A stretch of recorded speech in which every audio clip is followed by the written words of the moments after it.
Madame, Monsieur, bonsoir.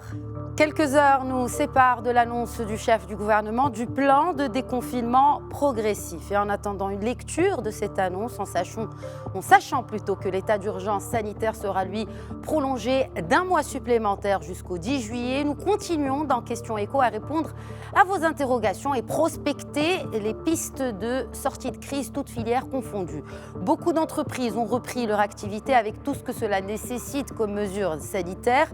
Mercredi dernier, sur haute instruction de Sa Majesté le Roi Mohamed VI, la CGEM avec le ministère de la Santé et le ministère de l'Intérieur ont lancé une large campagne de dépistage Covid-19 en entreprise. On en parle avec le président du groupement interprofessionnel de prévention et de sécurité, Mohamed Fikret, qui nous dévoilera également les missions et ambitions du projet de l'Observatoire marocain de risque. Et si de grandes entreprises sont mises à mal par la crise liée à la pandémie, que dire des coopératives? Hier au Parlement, la ministre du Tourisme, de l'Artisanat, du Transport aérien et de l'Économie sociale a présenté un plan pour faire face aux effets de la crise sur les différents départements qu'elle dirige, dont celui des coopératives justement. Nadia Ftah Alaoui a précisé qu'une initiative baptisée Solidaire avec les coopératives a été lancée pour commercialiser les produits de ces coopératives durant cette période exceptionnelle. Cette initiative est en partenariat avec des acteurs de la société civile mais aussi du secteur privé. Pour quels résultats concrètement et quelles sont les initiatives instigées par l'Office du développement de la coopération pour aider les 4% de la population active qui vit de ce secteur des coopératives? Nous en discutons avec le directeur de l'Office, Youssef Housni. Rappelons dans la foulée que le secteur coopératif marocain compte plus de 27 000 coopératives dont 35% sont des structures féminines. Restez avec nous.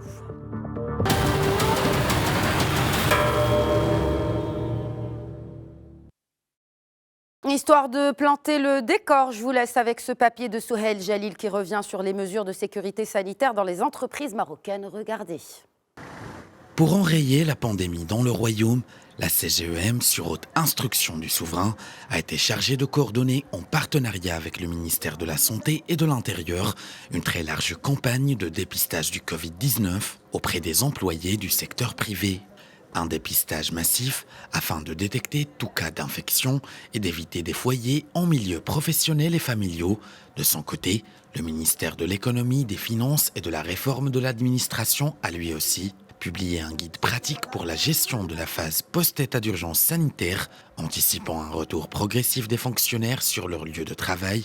Le document, également disponible sur le site du ministère, prévoit une série de mesures et de procédures.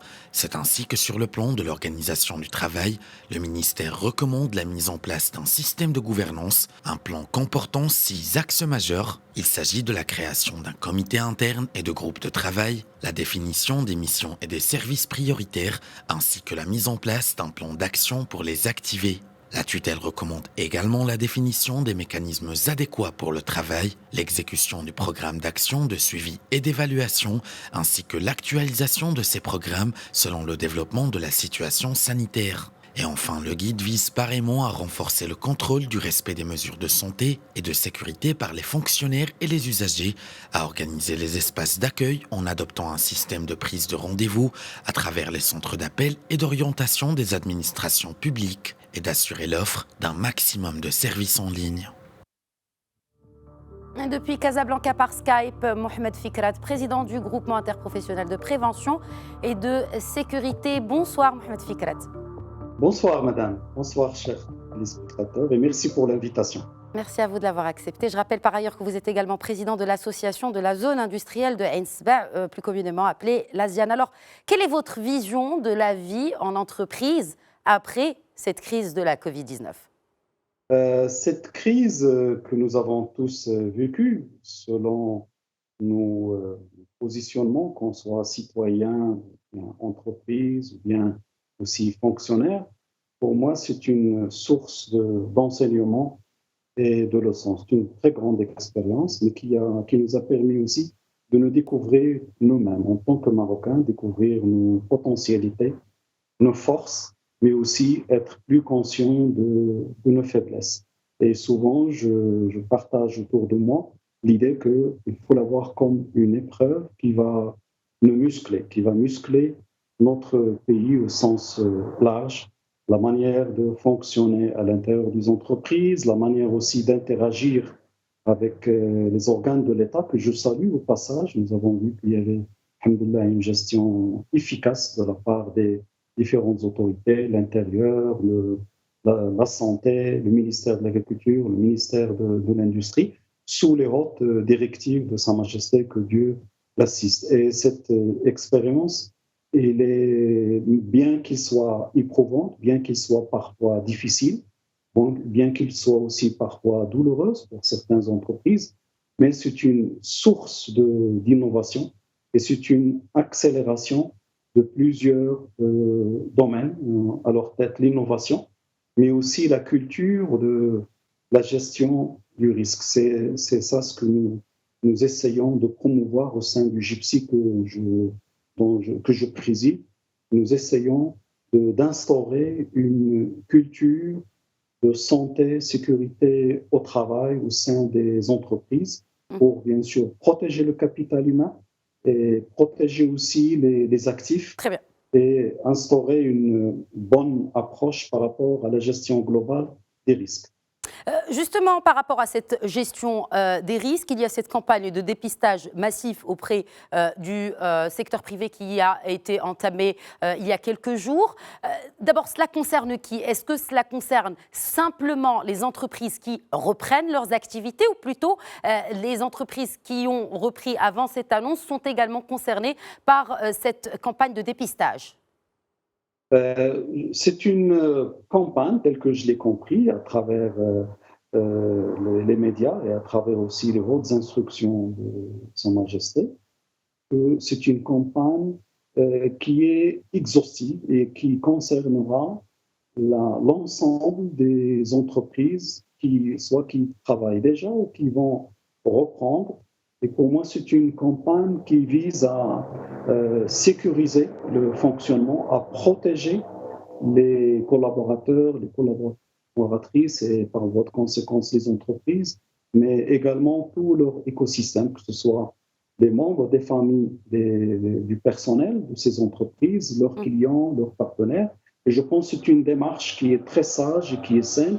Et il faut la voir en tant que telle. C'est plutôt pour renforcer la confiance et pour reprendre de manière sereine avec un respect complet des dispositions sanitaires. Au niveau du groupement interprofessionnel de prévention et de sécurité, est-ce que vous avez eu peut-être des doléances d'entreprise, notamment en ce qui concerne le coût de cette campagne de dépistage? C'est vrai, il y a quelques questionnements, quelques interrogations ici et là, mais je pense que nous sommes au début de cette campagne, qui est une campagne qui est lourde, puisqu'elle est massive, elle va toucher énormément d'entreprises. Je sais que la CGM a mis en place une plateforme digitale qui permet aux entreprises d'inscrire leur personnel. Et à ma connaissance, jusqu'à hier, il y a 250 000 personnes qui sont déjà inscrites. Et cette plateforme, elle est partagée en temps réel avec le ministère de l'Intérieur et le ministère de la Santé pour mieux programmer et planifier cette campagne qui est large et qui touche toutes les entreprises dans le royaume.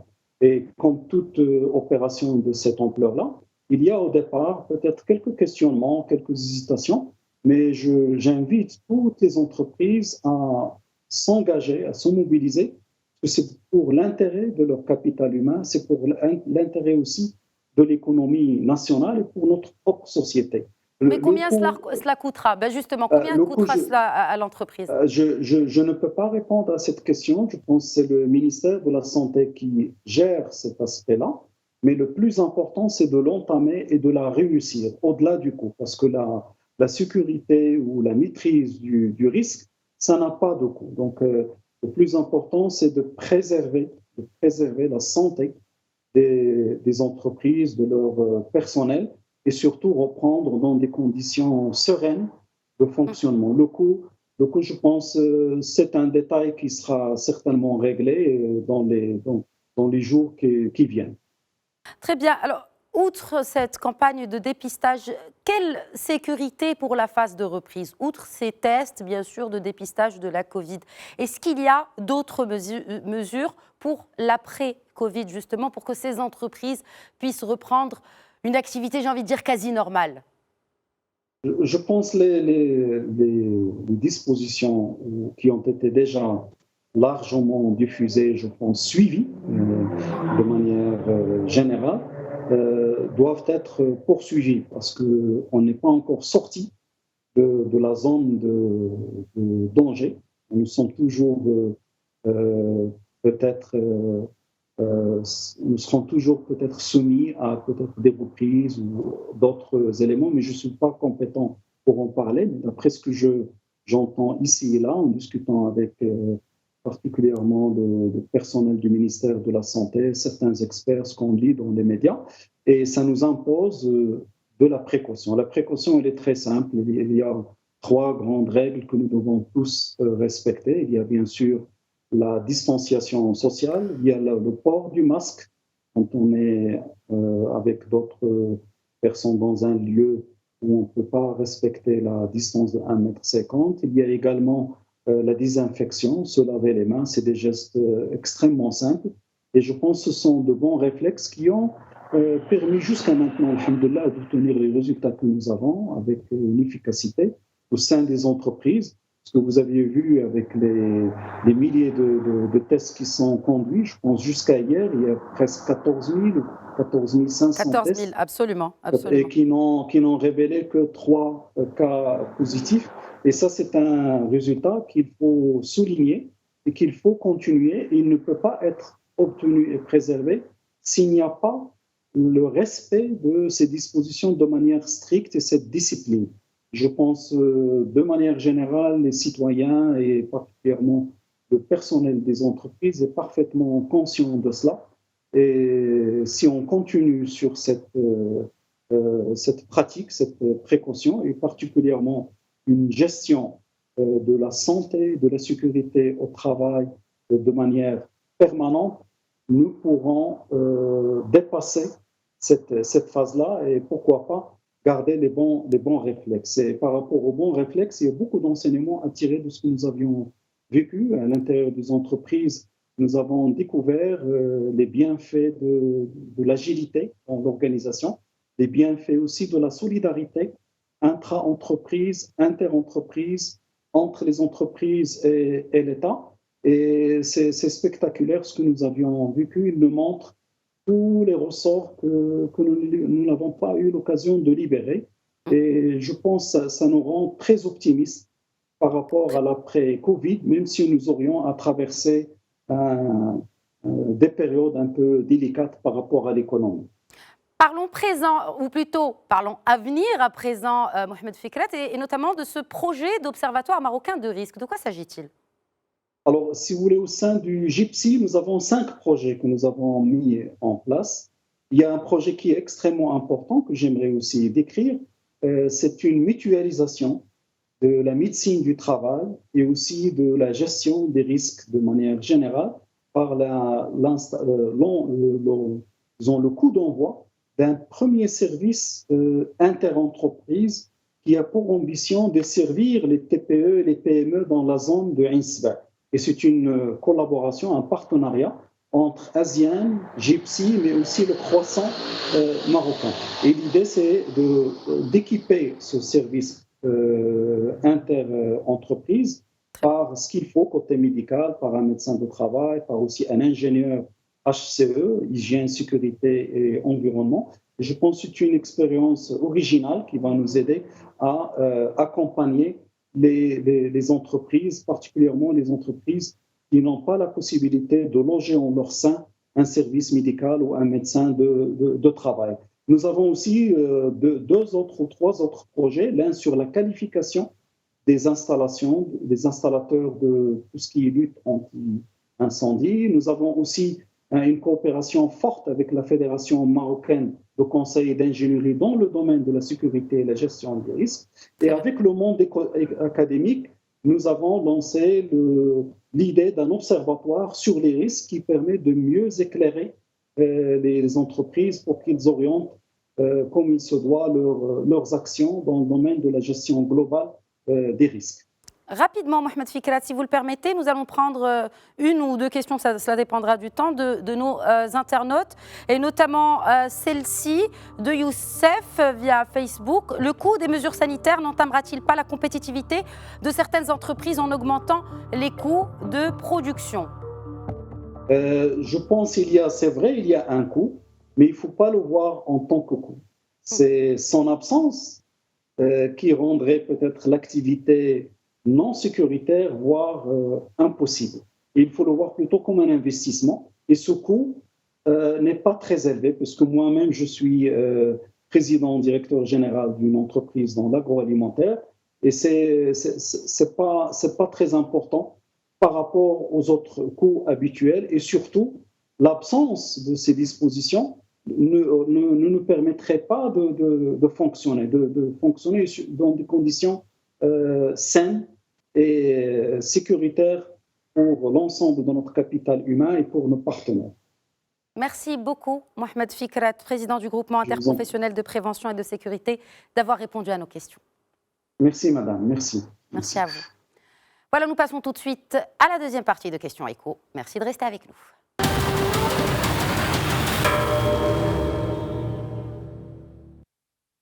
Nous passons à présent au volet coopérative. Quel soutien apporter aux coopératives nationales pour faire face aux effets négatifs liés à la pandémie? C'est un papier signé Souhail Jalil.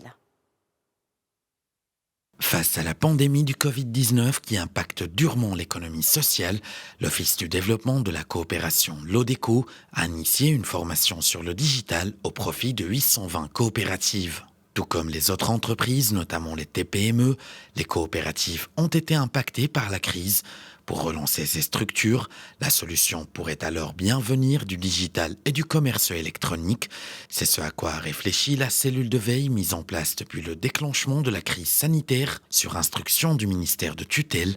Ainsi, 250 spécialistes, comprenant des personnes morales, physiques, des MRE et des associations, ont été mis à contribution pour aider les coopératives dans le digital et le e-commerce. Aussi, à travers son site web, l'Office a d'abord diffusé l'ensemble des spots et capsules informationnelles sur les mesures prises par le gouvernement, puis, pour aider les coopératives à développer leur identité visuelle, l'Office a lancé un appel à l'aide auprès de volontaires marocains disposant de compétences en matière de marketing et d'infographie pour encourager un branding de ces coopératives. La troisième étape, elle, consiste à aider ces coopératives à survivre en changeant de modèle de commercialisation. Dans ce sens, l'ODECO a été approché par des spécialistes pour créer plusieurs plateformes de commercialisation. Et enfin, rappelons qu'actuellement le Maroc compte plus de 27 000 coopératives dont la plupart sont agricoles. Et pour commenter tout cela, nous joignons depuis Rabat par Skype Youssef Hosni, directeur de l'Office de développement de la coopération. Bonsoir Youssef Hosni. Bonsoir. Le secteur des coopératives est largement dominé par les coopératives agricoles. En plus de la crise de la Covid, la pluie n'a pas vraiment été au rendez-vous cette année. Quel soutien pour ces coopératives agricoles concrètement? Merci. Tout d'abord, je tiens à vous remercier pour l'invitation. Le secteur coopératif, à l'instar des autres entreprises TPE, PME, a été impacté négativement par cette crise qui est survenue subitement, à laquelle on n'était pas préparé. Donc l'ensemble des coopératives ont été impactées, mais cet impact différencié d'une activité à une autre. Le secteur agricole était le secteur le moins impacté par la crise par rapport aux autres activités, les coopératives notamment, les coopératives d'artisanat et de tourisme qui ont été impactées beaucoup plus fortement. Le secteur agricole a été moins impacté, mais au sein du secteur agricole, les coopératives de produits alimentaires ont été moins impactées aussi que les coopératives, par exemple, de production du miel ou du lait, dans la mesure où les producteurs de miel n'étaient pas préparés, ils ne pouvaient pas transporter leurs ruches, etc. Et donc, ils ont été impactés effectivement par cette crise. Ajouté à cela, le problème de sécheresse qui survient. Alors justement, vous avez évoqué les coopératives du secteur du tourisme hier au Parlement. Nadia Ftahalaoui, la ministre de tutelle, a fait référence à une initiative baptisée Solidaire avec les coopératives. Quels sont les résultats escomptés et est-ce qu'il y en a quelques-uns qui ont déjà été atteints ? Effectivement, donc l'impact de cette crise, il a porté sur la production, sur la commercialisation, sur le financement. La production, il a baissé, voire même été arrêté, faute de possibilités d'approvisionnement en matières premières, la limitation de la mobilité et des regroupements, des adhérents des coopératives pour produire. La commercialisation a été impactée aussi compte tenu des faits de la baisse de la demande et de l'annulation des principaux salons régionaux qui constituent une occasion d'or pour commercialiser les produits des coopératives. Donc, pour faire face à cette situation, nous avons pensé à des solutions rapides en concertation avec les coopératives, dans la mesure où nous avons instauré cette cellule de veille dont vous avez parlé dans votre commentaire, sur instruction de Mme Nadia Ftah, ministre du Tourisme, d'Artisanat et de l'Économie sociale et solidaire. Et nous avons pensé à des solutions, à savoir l'encouragement de la vente des produits solidaires en partenariat avec la société civile et le secteur privé qui a financé gracieusement des paniers solidaires approvisionnés 100% auprès d'une cinquantaine de coopératives pour livrer plus de 4000 sacs solidaires aux familles nécessiteuses dans la région de Casablanca et dans la région d'Agadir. Bien évidemment, nous avons travaillé avec l'association Maroc Impact et la fondation Smart. Cette action, cette initiative solidaire avec le coopérative nous a permis de répondre au problème de commercialisation d'un certain nombre de coopératives qui étaient prédisposées à commercialiser ces produits au niveau du salon d'agriculture, le SIAM de Meknès, qui a été annulé à la dernière minute. Mais ce n'est qu'une solution ponctuelle, à une réponse à une problématique ponctuelle. Au-delà de ces solutions ponctuelles, nous avons pensé à des solutions beaucoup plus structurantes. C'est de s'orienter vers le digital, comme vous l'avez dit.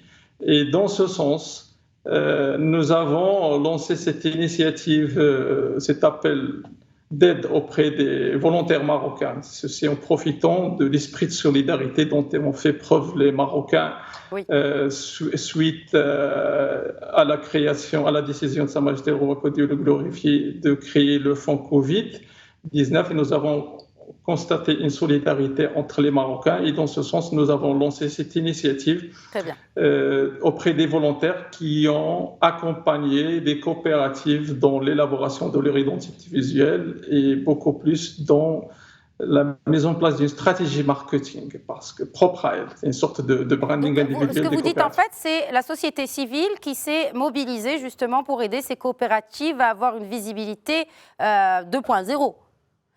Oui, pas seulement la société civile. Quand on a lancé l'appel d'aide, on a enregistré plus de 300 volontaires marocains, soit sous forme de personnes morales ou physiques. C'était des agences de com, des associations, des écoles qui ont apporté l'aide nécessaire aux coopératives. Mais quand on parle de la digitalisation, justement, de la vente, de la commercialisation de ces produits de coopératives, de combien de coopératives parle-t-on, sachant que le Maroc compte des dizaines de milliers de coopératives? Oui, 27 000. Bon, exactement. Bon, le digital s'est imposé lui-même par la force des choses durant cette crise. Les coopératives n'avaient pas de possibilité de commercialiser leurs produits, surtout qui s'étaient préparés au salon, etc. Il faut dire qu'on était conscient, bien avant la crise, de la nécessité d'orienter les coopératives vers le commerce électronique. Et dans ce sens, nous avons encouragé la création des coopératives de commerce électronique. On en compte 9 coopératives à l'échelle nationale.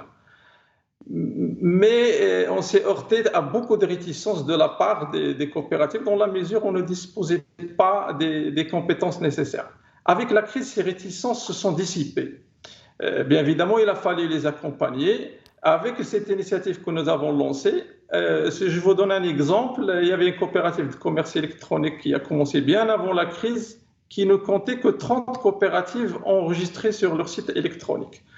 Actuellement, on est à plus de 1012 coopératives qui se sont inscrites dans cette plateforme électronique et ces coopératives disposent d'un espace dédié pour commercialiser leurs produits.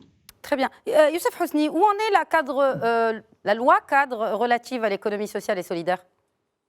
Donc, la loi cadre relative à l'économie sociale et solidaire, elle a été élaborée par le ministère, envoyée au SGG pour prendre son circuit normal d'approbation. Et c'est une loi fondamentale pour l'économie sociale et solidaire. Cela va de soi. Si vous le permettez, on va finir avec les questions des internautes, notamment celle-ci.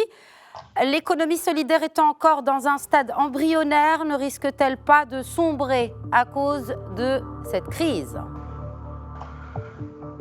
Non, pas du tout. Il faut dire que le tissu coopératif et l'esprit coopératif a toujours été renforcé à la suite des crises ou des déséquilibres économiques et financiers. C'est au moment des crises qu'on se rend compte de la nécessité de s'entraider, de mutualiser nos efforts pour faire face aux crises. C'est pour cela que le tissu coopératif a toujours démontré sa capacité de résilience face aux différentes crises, dans la mesure où le modèle économique des coopératives est basé sur l'humain en tant que producteur qui apporte une production et pas forcément sur le capital qui n'est qu'un moyen dans le cadre des coopératives. Donc, pour nous, les coopératives constitueront la meilleure forme possible d'intégration des travailleurs et producteurs marocains qui exercent dans l'informel et que nous avons recensés, qui sont nombreux, suite, comme vous l'avez constaté, dans le cadre des mesures entreprises par le comité de veille économique.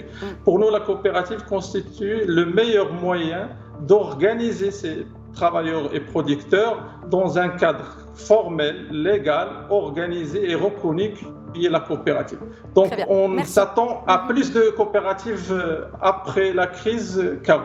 Surtout ce pouvoir d'adaptation qu'elles ont démontré, notamment celles qui se sont mises à fabriquer des masques et autres bavettes de protection. Merci beaucoup. Exactement. Youssef Housni, directeur de l'Office de développement de la coopération. Merci d'avoir répondu à nos questions. C'est moi, merci madame. Merci à tous de nous avoir suivis. Je vous donne rendez-vous demain soir à 21h, Inch'Allah, pour un nouvel épisode de Questions Écho. D'ici là, interagissez avec nous via le hashtag Questions Écho et prenez bien soin de vous.